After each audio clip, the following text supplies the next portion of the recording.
Good morning, everyone. My name is Michael Saura, Senior Engineer here at Risk Management Professionals.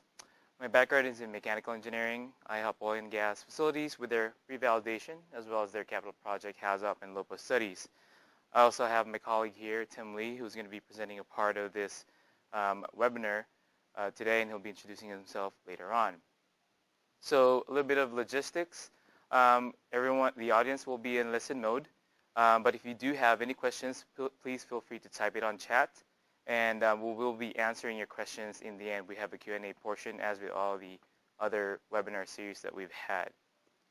So today we'd like to continue with our ongoing LOPA webinar series on the CCPS guidelines for initiating events and independent protection layers in layer protection analysis guidebook. We'll be focusing on active IPLs, specifically overpressure protection, relief devices. We'll be showing this to you through our agenda here on the next slide.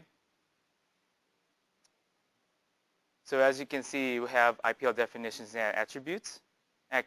Basically a review of what we had in our part 1. Active IPL relief device characteristics, examples of relief device applications, example use in LOPA, and then special considerations. Mr. Tim Lee will be providing the presentation for the actual IPL characteristics, and then afterwards I'm going to swap in again to provide examples of relief devices, how it's used in the industry, and also how we use it in our LOPA studies. So this will be our scope. Basically, we'll be talking about, again, the relief devices as active IPLs. If you do have the blue book, we'll be talking about data tables 5.15 to 5.24, and all the references that the CCPS book is using, such as API 520, API 521, API 576, and the ASME boiler and pressure vessel code section 8. So all these are going to be what you'll find in the book being referenced. So that's going to be our scope of our discussion today in this webinar. And again, that's page 10, by the way, if you guys are looking for the disclaimer for this, for the actual CCPS guidelines book. All right, so a little bit of review. What is an IPL, or what are independent protection layers? So these are devices, systems, or actions capable of preventing a scenario from proceeding to an undesired consequence, regardless of the initiating event or the action of any other protection layers. So key things here that we have to, again, be reminded of is capable and being able to prevent, and also it's able to do what's supposed to do regardless of the initiating event, basically independent of the initiating event in other protection layers. So like I said, these are the topics that we've had discussed back in our part 1 of this webinar series. So if you do want to review that, please go ahead and reference that after this webinar or when you have the time. As also discussed in our previous webinar, these are the 7 IPL core attributes. As you can see on the screen, again, these were discussed in full detail in their previous webinar. But the key things here, big things, are really independence and functionality, the very core at least, because this is how you define, this is what actually defines our independent protection layers. As I've said, these are ways of screening our safeguards that we gather from our HAZOP study, that we screen, and then we import them into our layer of protection analysis. So questions that we want to ask whenever we're talking to our team and saying, okay, team, these are our safeguards. How do we determine if they're really applicable as independent protection layers? So on the next slide, we have, for the first one, the big I for independence. Is it independent of your initiating cause? Is it independent from all the other layer of protections that you have, that you're using in your current study? 3 enoughs. Is it big enough? Is it strong enough? Is it fast enough? So these are basically sizing. Are they sized for that particular case, such as an overpressure? There's different kinds of overpressure. There's a high pressure to low pressure. There's a thermal imbalance overpressure. So all these things should be well thought of before we decide whether these can be called IPLs or not. 3 Ds, detect, decide, deflect. So your IPL should be able to quickly detect, decide after detecting, and deflect the actual unwanted scenario from even escalating further or even happening to begin with. So again, these are all the screening questions that we usually want to have, or we want to think about when we're trying to determine if our safeguards are really usable in our LOPA studies. And so again, also a reminder, all IPLs are safeguards, but not all safeguards are IPLs. So this is one thing that we always have to keep in our minds whenever we're doing our LOPA studies. So now I'd like to pass it on to Mr. Tim Lee. Just wanted to make sure that after this transition, we'll probably have a really, really short break. Jasmine will just have to do something with the go-to webinar. Are we good? We don't have to? Okay. So never mind that. I'm going to be transitioning to Tim Lee here for his parts, and then afterwards we'll go back to examples with myself again. Thank you, Tim. All right, am I coming through okay? Check 1, 2, 1, 2. We good? Okay, perfect. All right, thank you for that introduction, Michael. Again, my name is Tim Lee. I'm a project engineer and HAZOP facilitator here at RMP. So without further ado, I'd like to get straight into it. In part 1 of this webinar series, if you were there for it, we talked about passive IPLs and their functions. Some of the passive IPLs we talked about included secondary containment areas, overflow lines, flame arresters, fire cladding, as well as several others. Today we'll be talking primarily about active IPLs and in specific relief devices. And again, I want to reiterate that throughout this portion of the presentation, I'll be recycling several acronyms. You probably are already familiar with most of them, but I'll just go over it really quickly. PFD is probability of failure on demand. OOM is order of magnitude, which is kind of congruent with your PFD. ITPM, inspection, testing, and preventive maintenance, as well as PSV and PRV, which are pressure safety valves and pressure relief valves, respectively. So by definition, an active IPL is one that requires an action to be taken in order to achieve its function aimed at reducing risk. This action can be mechanical only in nature or may use a combination of instruments, humans, or mechanical devices. Pretty straightforward. So looking at this list, in the active IPL realm, again, we're only talking about relief devices here, namely PRVs, with the exception of rupture discs, vacuum breakers, and PVRVs. So our fundamental assumption here with regards to relief devices is that while a relief device can be an effective IPL to prevent overpressure, the subsequent release from the relief device could result in other consequences and should be evaluated as a separate LOPA scenario. So when you're asking your team, hey, what's the consequence of an overpressure scenario, you might take a PSV as a safeguard, but you also want to make sure that the effluent release through that PSV is looked at as a separate scenario. So an example is if we're looking at a crude tower overpressure scenario, you would ask the team whether the hydrocarbon composition flowing through the PSV is heavy enough to settle and accumulate in the area, and what the severity might be if there was an ignition source present in that area. And commonly, whenever I go into HAZOP studies, I look at PNIDs and the PSV indicates that it's venting to a safe location. But there have been times upon site walkdown I've evaluated it and the PSV discharge height might not be adequate, so it's below 15 feet in that case. So you also want to verify these things with your team. So many of you, and if not all of you who are watching this webinar, are familiar with PRVs to some degree. I'm just going to quickly go over it. So on these diagrams here, these are spring-operated PRVs. PRVs are intended to protect you against overpressure scenarios, whether it's your vessel or your piping that you're trying to protect. It could be sized for fire case, thermal relief case, overpressure case, blocked-in discharge case, or whatnot. So if you look at the diagram on the left, the inlet side is your process side, which is typically filled, and your outlet is your vent to either your atmosphere or it could be routed back into your system. So that side is usually void or to atmosphere, or it could also be there could also be a back pressure from your system. Typically, you set your PSV at your MAWP or below it of the vessel you're trying to protect. And typically, it's 10% or 30 psig above your normal operating pressure, whichever is greater.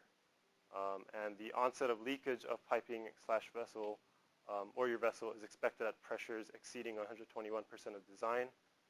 Nothing catastrophic per se, but something like a minor flange leak or a gasket failure, just enough to constitute a quote-unquote loss of containment. So our first type of PRV we're going to be looking at is the spring-operated PRV. This is quite common in the industry. It's typically used when back pressure on your PRV from your vent side is less than 10% of your set pressure. If the back pressure is between 10 and 50%, 50, you might consider using a bellow-type spring-operated PRV. And for applications with greater than 50% back pressure, you might consider a pilot-operated PRV, which we'll be talking about in a little bit. So the PFD, or probability of failure on demand, of this type of device is 0.01, or 1 in 100 times you call upon it, or an order of magnitude of 2. And the validation criteria for this type of PRV, it needs to be sized and set adequately pursuant to API 520 and any other relevant RAGAGEP standards, including ASME Boiler and Pressure Vessel Code Section 8. Inlet and outlet piping are sized correctly, that the PRV is in clean service, that the metallurgy is corrosion resistant, and if applicable, that there's heat tracing of the PRV. So if your ambient conditions in your area are freezing or below, you don't want to have solidification or condensate buildup in the PRV, depending on your application, of course. So you might consider heat tracing. You want to also make sure it undergoes adequate ITPM, or inspection, testing, and preventive maintenance, pursuant to API 576 for this case. And of course, that once it's activated, the PRV is returned to a like-new state. Here are several exceptions for using this as an IPL. So number one, if there's an isolation valve either upstream or downstream of the PRV, the probability of failure on demand is reduced to 0.1, and this is without the presence of a lock management program. So in most cases, you'll see maintenance valves upstream or downstream of your PRV, and these valves should typically be car sealed open or locked open. And the reason behind this is that if that maintenance valve was left covertly closed or inadvertently closed during normal operation, you could compromise the functionality of your PRV. And so you want to make sure there's a program in place so that you ensure it's open at all times during normal operating conditions. Number two is if fire cladding was assumed to be in place and is factored into the calculation of your PRV sizing basis, that the combined PFD is 0.01. And for your information, fire cladding alone is typically assigned as PFD of 0.01 as well. And number three is that if the PRV is in potential plugging service, no credit is given unless sufficient PM measures have been proven to match clean service applications. Pretty self-explanatory. And these exceptions here and the validation criteria I just talked about, I'll be repeating throughout this presentation, as most PRVs have the same type of application. Here's a dual spring-operated PRV setup. You may expect that dual PSVs are assigned double that of a single PSV, which would give you 0.0001, or 1 in 10,000, or 4 orders of magnitude. But this is not the case, as the individual performing maintenance on the PSVs might be the same person at the same time, and so if they're performed incorrectly, it could compromise the function of both PRVs.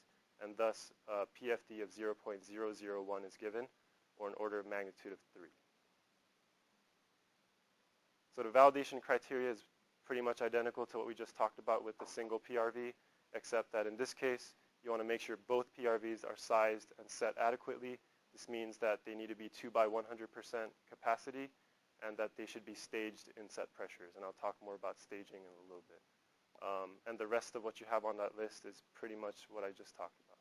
So I won't repeat that. Exceptions and qualifiers. So number one, if there's an isolation valve that is not locked open or car sealed open on one PRV, the PFD is reduced to 0.01. So it's reduced by 1 order of magnitude. Number two, if there's an isolation valve that is not car sealed open or locked open on both of them, then the PFD is reduced by 2 orders of magnitude. And number 3 is what I just touched upon. So both PSVs need to be staged. What this means is typically, according to ASME Boiler and Pressure Vessel Code Section 8, the first PSV would be set at MAWP, and the second one would be set at 110% of MAWP, or 10% above the first PSV set point. And number 4, if both PRVs are sharing the same tap, the shared tap sizing must be greater than or equal to your combined PRV inlet piping sizing. So just for example, if your inlet piping to one PRV is 1 inch in inner diameter, then the combined tap should be 2 inches, just for simplicity. So next on our menu is the pilot-operated PRV. As mentioned previously, pilot PRVs are more commonly selected when back pressure on the PRV itself from the vent side exceeds 50% of the PRV set pressure. This type of device is given a PFD of 0.01 or an order of magnitude of 2. The validation criteria here is identical to that of a spring-operated PRV as discussed earlier. You want to make sure that the API 520 references are to pilot PRVs and not the spring-operated ones, obviously. Nothing new here in terms of exceptions either, so I'm not going to repeat myself, but this is for your reference. The next type of PRV we'll be looking at is the surge relief valve. This is common in midstream applications where you have large piping and your fear is that there would be a huge surge in the piping had there been a intermittent valve closure or something of that sort. So here you want to make sure that the surge relief valve is capable of removing the surge pressure, but upon closure it wouldn't cause or exacerbate further surging in the line. And the PFD for this type of device is 0.01. Again, you want to make sure it's sized and set correctly, that it's in clean service, that it's corrosion resistant, adequate ITPM is undergone, and of course that when you're modeling or sizing or determining your sizing basis for the PRV, that you confirm that the response time is adequate so that it opens to remove surge, but opens quickly enough to remove surge, but it also closes slowly enough such that you don't exacerbate surge. And in terms of exceptions, nothing really new here. The next item is buckling pin relief valves, or they're also known as rupture pins. So if you look at the diagram right there, the left side is during normal operation where the buckling pin relief valve has not yet activated. And on the right side, you can see that the buckling pin on the top there has buckled and is allowing the process fluid to vent into to the flare or wherever it's going. So this is identical in functionality to a spring-operated relief valve, except that it doesn't close upon activation. And just in general, based on industry evidence, it is assumed that BPRVs or buckling pin relief valves are easier to install than other types of relief valves, and more difficult to install incorrectly than other relief valve types. So that's the advantage of using this versus any other. And again, the PFD of this one is 0.01. Validation criteria is pretty much the same, and that once activated, you want to make sure that buckling pin is replaced. Exceptions here, nothing new. So in that same train of thought, buckling pin isolation valves are doing the exact opposite function. They're basically closing upon activation rather than opening. Other common terms are chopper valves or shutdown valves, based on what I've seen in industry. So if you look at the diagram on your screen, on the left side is during normal operation, flow is normally passing through the valve. On the right side, you can see that the buckling pin has buckled and it's closing to shut off flow.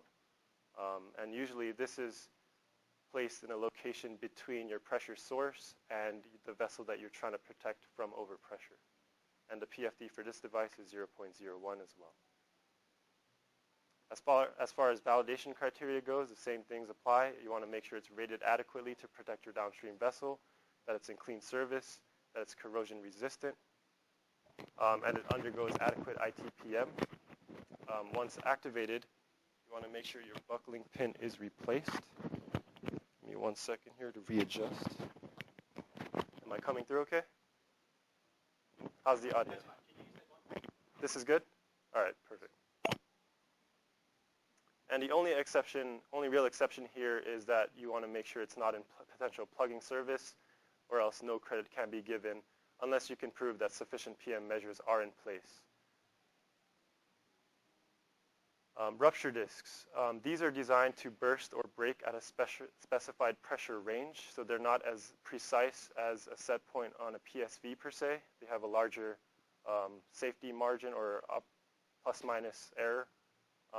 And the PFD for this device is 0.01. Rupture discs are typical for applications that are prone to polymerization, corrosion, or fouling, when a PRV may be undesirable because you'd have to perform more ITPM on it.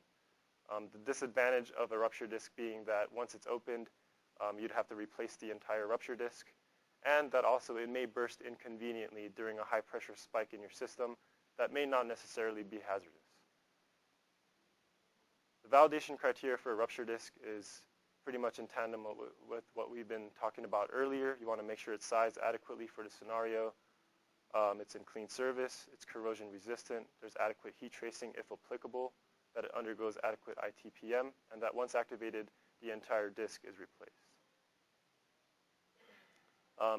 Nothing new here in terms of exceptions. You've seen this before. So this is a more common configuration in industry where you have a PRV combined with a rupture disk. And however, this type of setup is credited the same PFD as with a single PRV. And it's usually used when there's high corrosion or plugging known in that particular type of service. So your validation criteria applies to both your PRV and your RD. They both must be sized and set adequately. You want to make sure that your RD is a non-fragmenting type of material to avoid blockage in your PRV upon activation, and that also when it recloses, there's no kind of wedge in there to prevent it from seating properly. And in terms of ITPM, you want to make sure that you're also monitoring that space between the RD and the PRV so that you'll have notification when the rupture discs actually bursts, so your operator will know that the rupture disc broke and will try to mitigate a potential overpressure scenario before it develops. And also one thing to note is that flushing may be required upstream of your RD if it's in dirty service. And exceptions here, nothing really new. This is just for your reference. So this is a PVRV on what you see on the screen there. On the left-hand side, PVRVs are pressure vacuum relief valves or relief vents. If you look at the left-hand diagram, this is when the pressure side of the PVRV has lifted and it's now venting to atmosphere. And the right-hand side diagram, you can see that the vent has lifted such that you're not pulling a vacuum on your system and you're allowing vapors to ingress into your system. And this is typical for atmospheric storage tanks or low-pressure vessels where overpressure and pulling a vacuum are both a concern. So for atmospheric storage tanks, if you're loading into it, you want to be able to vent the excess vapors. And if you're unloading from it, you want to make sure that you're not inducing a vacuum when you're doing so. So PFD for this type of device is 0.01.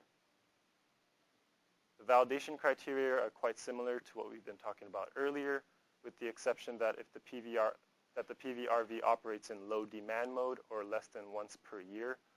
What this means is that you want to have something like a VRU system in place as your primary means of preventing overpressure and vacuum formation, and that this is a backup to that system.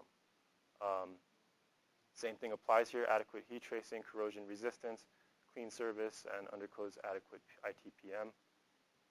As far as exceptions go, number 1 and 2 are the same as what we've been talking about, and number 3 is a new one here. If the PVRV operates in high demand mode, or it's called upon greater than once per year, the failure of the PVRV would be an initiating event instead. So you'd look at that. So effectively, your PFD would be 0.1 instead of 0.01. A vacuum breaker is similar to a PVRV, and subtract out the overpressure portion of it. If you look at the diagram there, it's ingressing vapors into the system to prevent vacuum formation. Also typical in your atmospheric storage type applications, storage tank type applications. The PFD for this device is 0.01. And the validation criteria here is identical to that of a PVRV. So again, you want to make sure it operates in low demand mode and you have a primary means of reducing vacuum formation likelihood. Exceptions here are exactly the same as that of a PVRV, so I'm not going to repeat myself. And that's it for the relief devices for active IPLs. I'll hand it over to Michael again.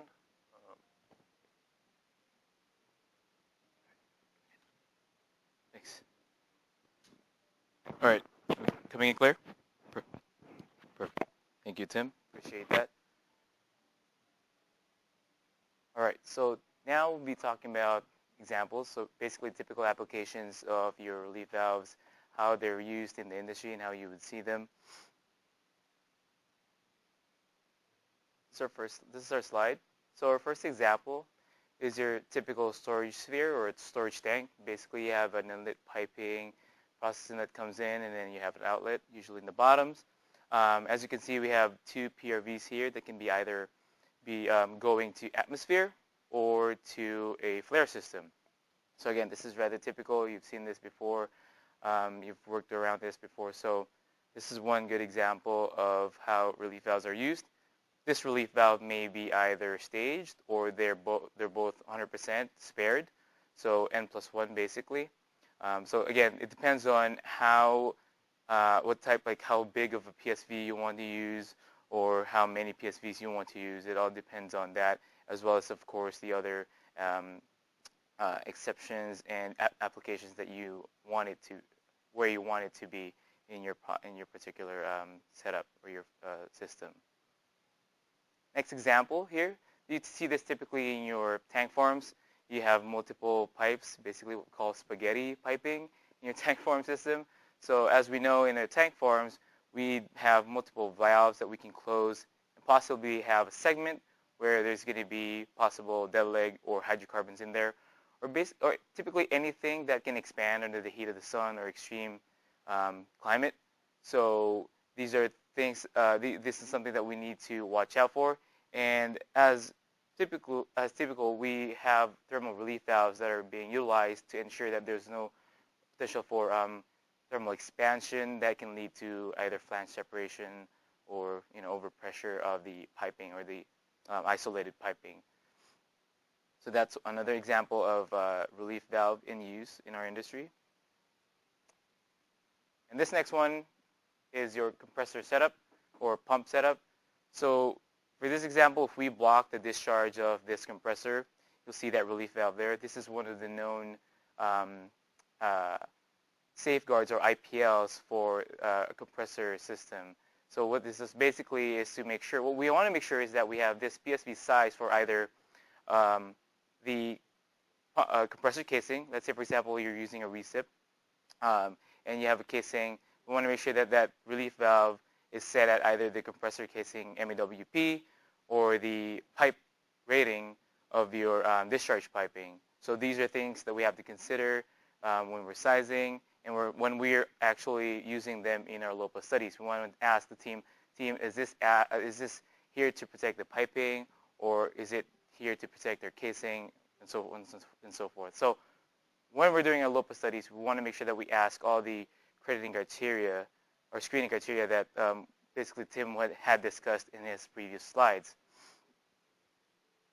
This is also applicable to pumps, by the way. I'm just showing a compressor as an example, but pump systems, you also see this. You would have a PSV on the discharge to protect the pump or the piping. And this is another example. This is a high pressure to low pressure type of overpressure. And so as you can see on the upper left-hand side, you have a condensate knockout drum there that typically holds a level around 50% depending on what you're operating at. And then you have a low-pressure side, which is where the condensate or the bottom of that high-pressure system goes into. And you can see this typically for boiler feed water systems when it's feeding before it feeds into a steam generator in your facility. So what we have here is basically, and this is going to be discussed in detail later on, but you have a level control valve on the bottoms outlet of your condensate knockout drum. And if that fails open, you probably lose level and end up equalizing the pressure from your high pressure to your low pressure. And this is going to be usually typically a very large overpressure case. So again, more detail on that later on. It's going to be a bigger diagram, and I wanted to talk about it further. But overall, these are typical applications that you'll see. I'm sure there's a lot more, but I think I've hit the high notes in terms of where you would see your PRVs in your facility. Okay, so we'll roll into examples in LOPA. I'm going to be showing our first scenario here. So this is your typical distillation column setup. You have your distillation column, you have a reboiler. For this case, we're using steam as your heating material or heating fluid, heating up your bottoms to ensure that you can boil out the light ends or your cuts. And then you have your accumulator on the upper right-hand side, basically your cooling and your vapor outlet. So this is going to be a reflux pump failure. And as you can see, that's a reflux pump. If it fails to operate for whatever reason, isolated power loss, mechanical failure, what have you, that's our primary cause or initiating event. And I'll explain the consequences later on, but this is the relief valve that we want to rely on, one of the possible IPLs for this particular LOPA case. Moving on to our spreadsheet or our LOPA worksheet. I'm going to start from the left-hand side, moving to the right. So as you can see on the left-hand side, with this scenario, we have pump failure, the reflux pump failure. That's typically in the CCPS guidelines or guidebook. It's usually 1 in 10 years, and this industry has shown that this is acceptable.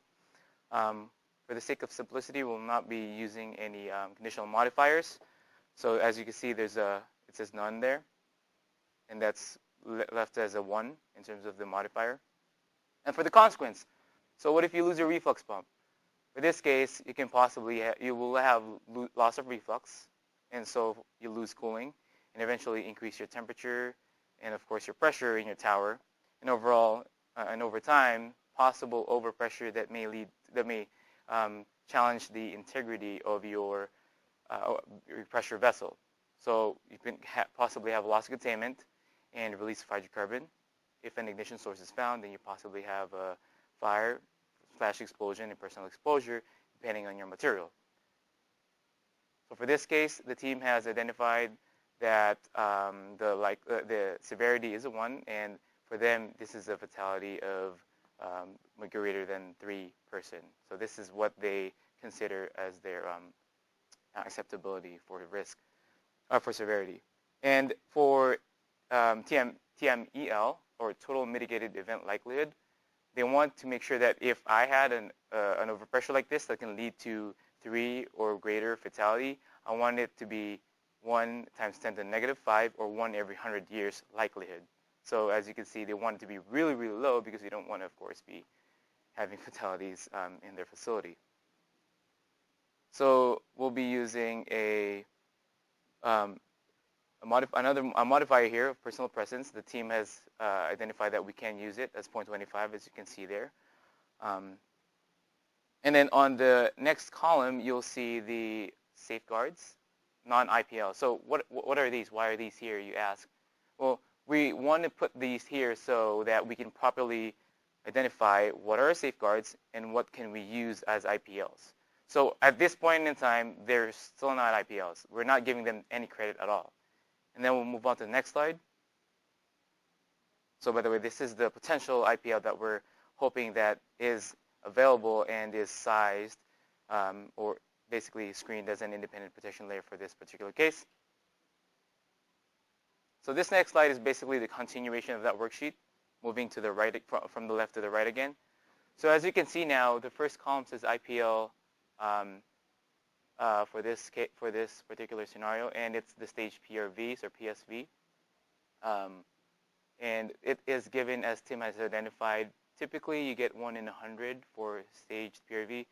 But again, we want to make sure that we go through our checks and balances to really identify if this is really credible. Is it set right? Is it also sized for this particular overpressure case? So as you can see in the previous slide, that we identified that this is an overpressure of over 350%. We want to make sure that it has sufficient surface area such that it can clear out all the vapor buildup in the distillation column and bring it back to a safe state.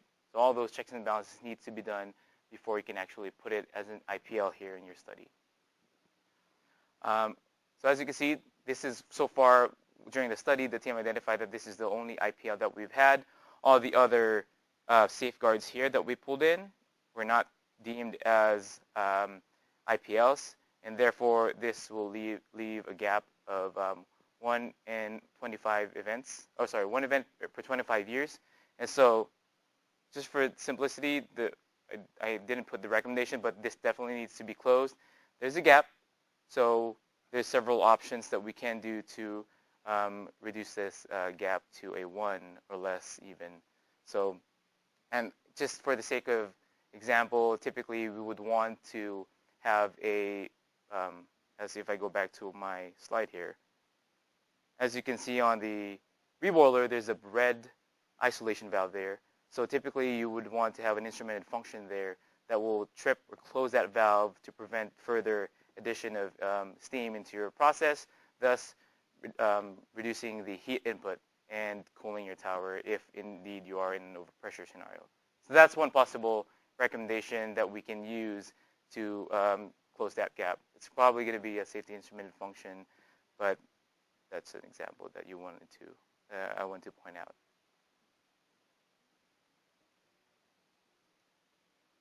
Okay, so this is another example. This is a reverse flow overpressure. You can see, typically you'll see this in your hydrotreater units, hydrocracker unit. You have a charge drum pushing in through your process into your preheat phase, and mixing. It's supposed to be mixed with your recycled hydrogen before it goes to your reactor. So the scenario here is, again, you guessed it, it's the pump. So if that pump trips, you have a potential for reverse flow from the discharge of your compressor through the pump into your drum. So that, and again, this is typically a very large overpressure. Your pump's usually doing around 200 psig, and your compressor is going to be doing around 600 to 800 psig. Really high pressure, and your drum's usually not rated for that. And this is a known fact in our industry. So again, that's basically the line that comes in that's mixing in with your pump discharge. That can lead to an overpressure case in your drum.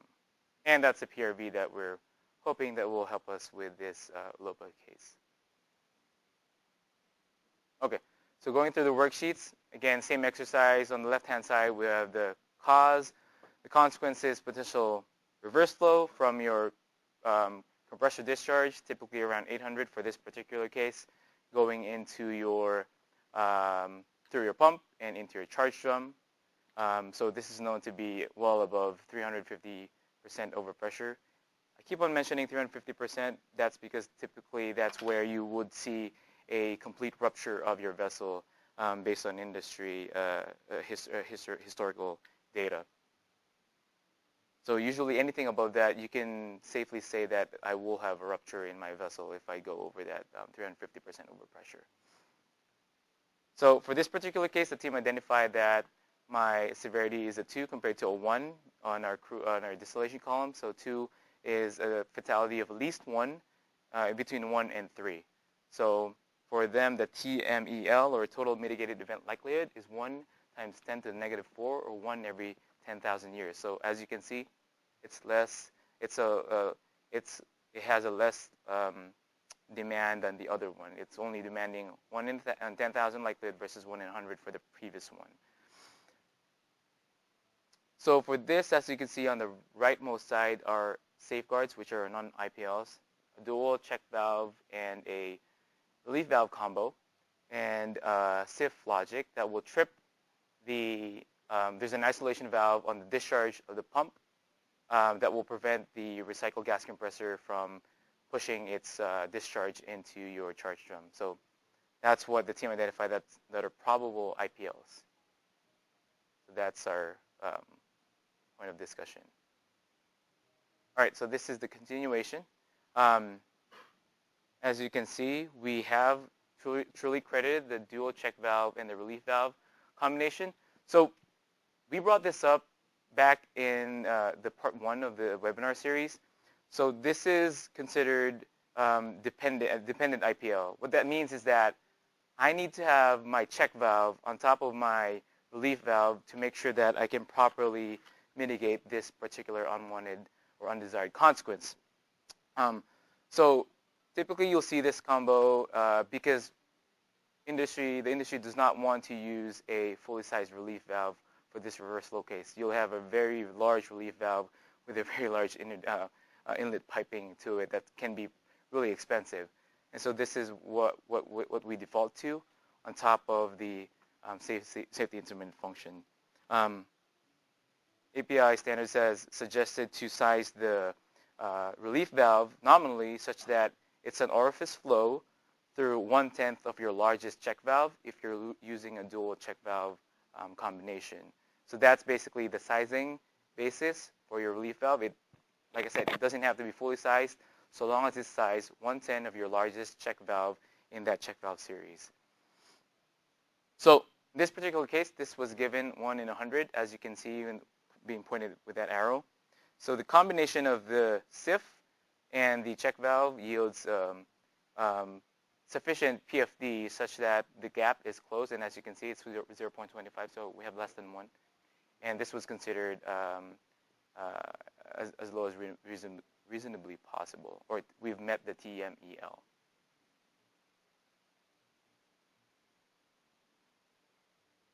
Okay, so some special considerations. So we see this. Older systems have their relief valves routed to the atmosphere rather than flare.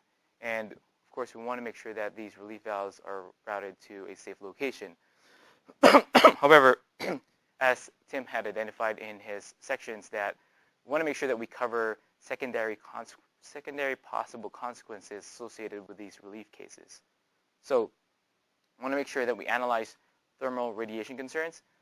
Basically, if you had a relief through a relief valve, continuous relief, and for some reason it found an ignition source, it can have a circular, a spherical circle of concern, which is typically high up top. Let's say, for example, if you have a pressure distillation column that's going to be 100 feet high, then that's not really going to impose the thermal radiation concern on anyone, on personnel walking, below the deck or under, on the ground level.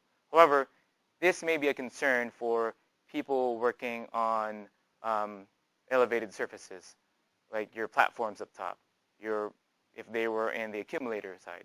So those are the things that we have to check. How often are people there? Can I impose this on personnel that are doing their regular rounds on elevated surfaces? So that's one of the concerns that we want to check. Again, overfilling. So Tim identified, if you do have an atmospheric relief valve, we want to make sure that we identify if, yes, we've prevented our overpressure case, but another concern is your overfilling. So typically how we do the study here is we check to see what's the flow rate coming in through the vessel, and if we have a blocked outlet, you calculate the flow rate based on the orifice size on your relief valve, and that's what's going to give you the total amount of material released within a 10-minute span. So that's typically what we've been using in our analysis, 10 minutes of that flow rate through that PSV orifice. So again, different consequence outside of their overpressure, but we still want to check this out and see if there's any gaps with our analysis. And the other thing as well for overfilling is that we want to verify a relief valve if it's designed for slug flow, because two-phase flow. Sometimes we tend to neglect the fact that, yes, I have a vessel there that's being filled, that has a vapor and a liquid space, but what if I overfill that vessel and have my vapor space filled up all the way with liquid? Your relief valve needs to be sized for slug flow, or else you can't really take credit for it, because what if it's overflowing through the relief valve? It's going to flare, it's safe, but it's already, it's a choke point for your relief. So you can't really truly credit that. Again, this is just the example that I was showing, or that I was talking about regarding overflow. So that control valve fails shut, or any isolation valve downstream or upstream is closed on this particular line. You'll overfill your vessel. Your relief valve can either go to flare or to atmosphere. So those considerations that we just talked about, we need to verify all those and make sure that we do a good study for this particular sphere. And again, that's the relief valve that we're talking about. So this is a spec sheet in case your team has access to this. If you do have access to this, it's nice to check. For example, for this particular overpressure case, this is my possible relief rate, and we want to check that against this next box. This is your device capacity. So long as your device capacity is larger than your relief rate, required relief rate, then you should be fine. However, the other check that we have to verify is the if it's capable of handling vapor or liquid. So I know, depending on the size of your facility, this isn't always accessible, but you can, knowing that you do have a certain person that you order your relief valves from, you can always contact them and ask them, hey, can I get our sizing basis for this? Because when you're designing your facility or when you're ordering this, they should already have that handy. So if you don't have it in your facility, you can always call your supplier or your ITPM group. They probably would have that, so that you can properly assess if your relief valve is really usable in your LOPA study. If not, then you make a recommendation to verify this, and then you can move forward with your study.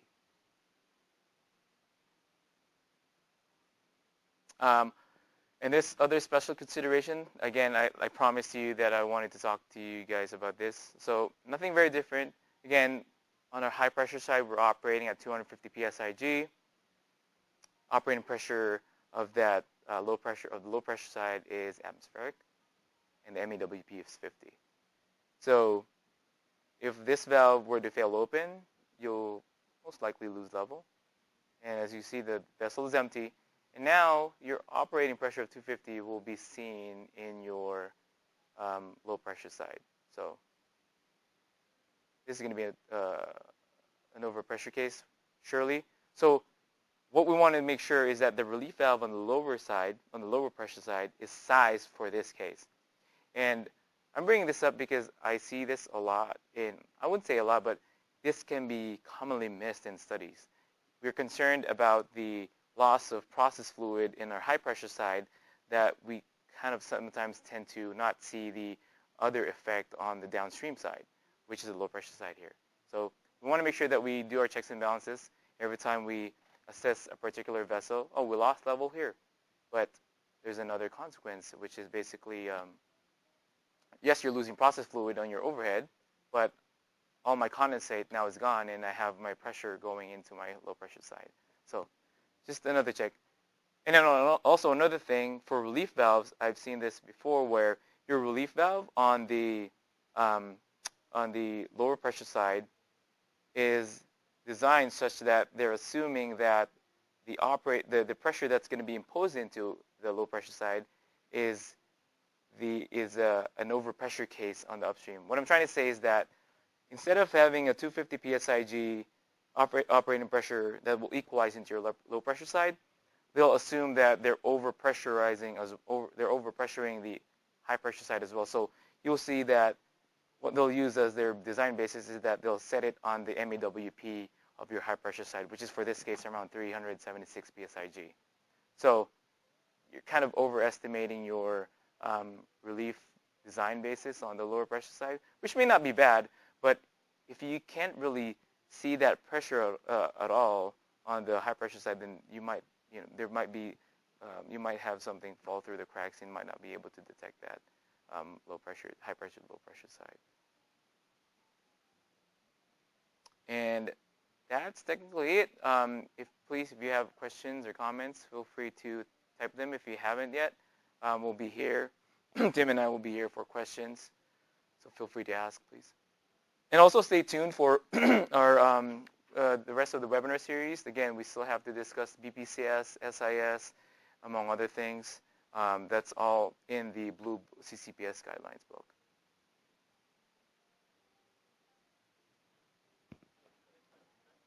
We're good? Microphone check, 1, 2. Cool. So our first question from the audience is, if we have one 100% relief valve that is spared on a pressure vessel and we have a gap of 10 risk reduction factor, can we credit the spare 100% relief valve for an extra 10 risk reduction factor? Just, I'm good. Excuse me. So I assume that from what I'm hearing, there's a 100% relief valve that is spared, and you want to take credit for that, basically making it taking it online. So now you have two 100% relief valve.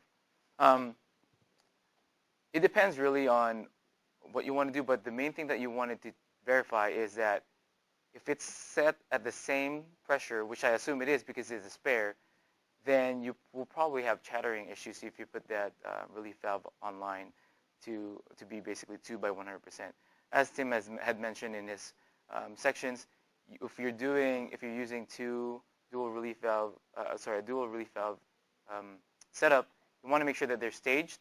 And also another check to see is that you want to make sure that the inlet piping on both is on the main tap is equal to each individual check valve's inlet piping. So basically, if the inlet piping on one relief valve is 1 inch, the other one should be 1 inch as well because they're identical. Then your main tap coming from your pressure vessel should be 2 inch, as an example. Also, it begs the question, then how do you maintain these PRVs when you're online? Unless you're planning to do that on a turnaround, then you might not have that capability, and you might have to do an MOC or just an emergency shutdown or isolation of that particular vessel, which I doubt that you would want.